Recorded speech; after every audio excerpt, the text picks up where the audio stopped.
നമസ്കാരം. പ്രധാന വാർത്തകൾ.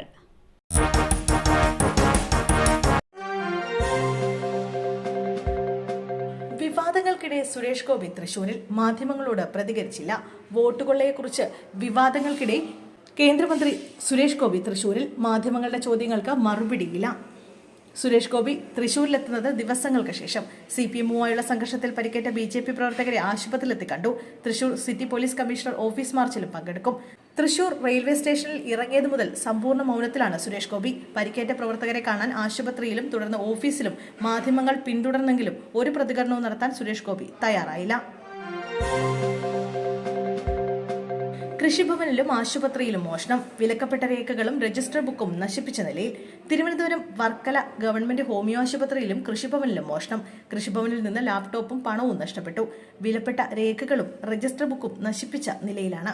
ആശുപത്രിക്ക് മുന്നിൽ നിന്നും ഒരു കത്തിയും പെപ്സിയുടെ ഒഴിഞ്ഞ കുപ്പികളും ജ്യൂസിന്റെ കുപ്പിയും കണ്ടെടുത്തിട്ടുണ്ട്. ഇന്ന് രാവിലെ 9 മണിയോടെ ഹോമിയോ ആശുപത്രി ജീവനക്കാരിയാണ് ആശുപത്രിയുടെ വാതിലുകൾ തകർത്ത നിലയിൽ കണ്ടെത്തിയത്. കൃഷിഭവന്റെ വാതിലുകളും അടിച്ചു തകർത്ത നിലയിലായിരുന്നു. കോട്ടയത്ത് ഗൃഹനാഥനെ വീട്ടുവളപ്പിൽ മരിച്ച നിലയിൽ കണ്ടെത്തി. കോട്ടയം മണർക്കാട് സ്വദേശി റെജിമോനാണ് മരിച്ചത്. 60 വയസ്സായിരുന്നു.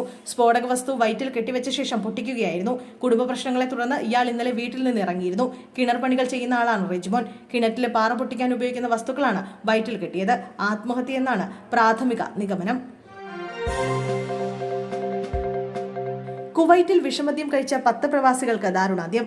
മരിച്ചവരിൽ മലയാളി ഉൾപ്പെടെയുള്ള ഇന്ത്യക്കാരും. കുവൈറ്റിലെ വ്യത്യസ്ത ആശുപത്രികളിലായാണ് മരണം റിപ്പോർട്ട് ചെയ്തിരിക്കുന്നത്. മരിച്ചവരിൽ മലയാളികളും തമിഴ്നാട് സ്വദേശികളും ഉൾപ്പെടെയുള്ള ഇന്ത്യക്കാരും ഉൾപ്പെട്ടിട്ടുണ്ടെന്നാണ് സൂചന. വിഷമദ്യം കഴിച്ചതിനെ തുടർന്നുള്ള വിഷബാധയേറ്റ് 10 പേർ മരിച്ചതായി പ്രാദേശിക അറബ് ദിനപത്രമാണ് റിപ്പോർട്ട് ചെയ്തത്.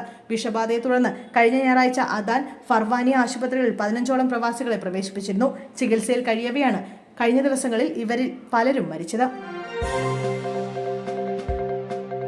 ആലപ്പുഴയിൽ KSRTC കണ്ടക്ടർ കഞ്ചാവുമായി പിടിയിൽ. 1.286 ഗ്രാം കഞ്ചാവുമായാണ് മാവേലിക്കര ഭരണിക്കാവ് സന്ദീപ് എന്ന് വിളിക്കുന്ന ജിതിൻ കൃഷ്ണ പിടിയിലായത്. KSRTC ഹരിപ്പാട് ഡിപ്പോയിലെ കണ്ടക്ടറാണ് ജിതിൻ. രഹസ്യവിവരത്തിന്റെ അടിസ്ഥാനത്തിൽ നടത്തിയ പരിശോധനയിലാണ് സന്ദീപ് ആലപ്പുഴ എക്സൈസ് സ്പെഷ്യൽ സ്ക്വാഡിന്റെ പിടിയിലായത്.